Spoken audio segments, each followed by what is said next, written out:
OneLogix created the AIMS platform, which is the Asset Inventory Management System. It's able to track all the individual stock items. Instead of tracking stock codes, it's actually tracking the individual widgets inside it to create a visibility that normally ERPs struggle to try to capture that control because of all the hoops that the staff has to jump through on the ground level.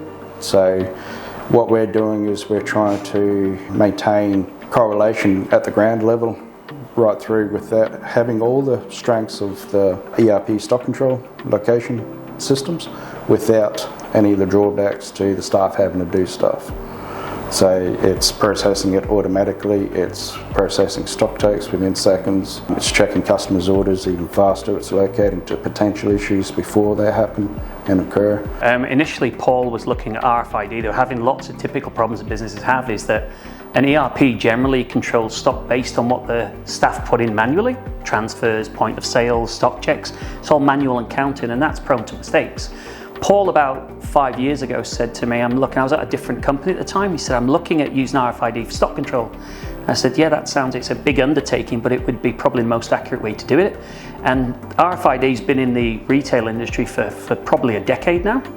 I went off to a different business, came back, and Paul had done a huge amount of work. And we looked at that phase one system and said, there are some challenges with that technology. We had a review, we sat down and we completely revamped it, rebuilt it, and we came up together with a patent pending system that actually checks stock intelligently and updates automatically in accordance with what the staff do. What we found was that a warehouse stock take that would normally take a couple of people 12 hours to do, we're getting them done in under 30 minutes now.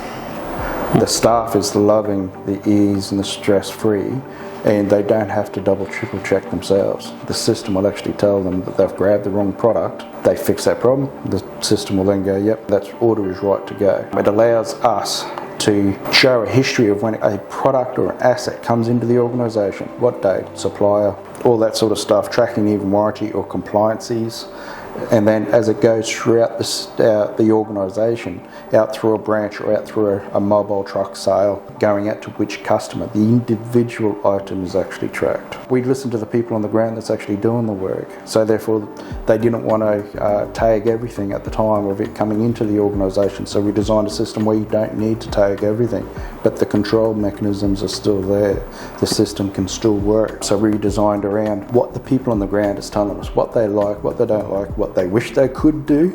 You don't really get that level of insight from an ERP. An ERP is more about answering a customer's or business need for how much stock they got on the ground. If you liken the ERP to a theory, we are the reality. So we overlay over the top of the ERP to give the ERP what they need to do for their control mechanisms.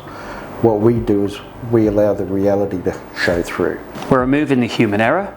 Yep. And we're validating what's actually seen on the ground. If you think about, we said earlier, an ERP is only as good as what I type in or my colleague types in. Did we transfer? Did we count them right? Did we sell the right thing? Aims from the point of scanning a barcode to know what you've actually got and make sure you don't type the wrong thing in. Probably the biggest bit of advice that I can give, which comes from a bit of experience, is saying that it's never been done before.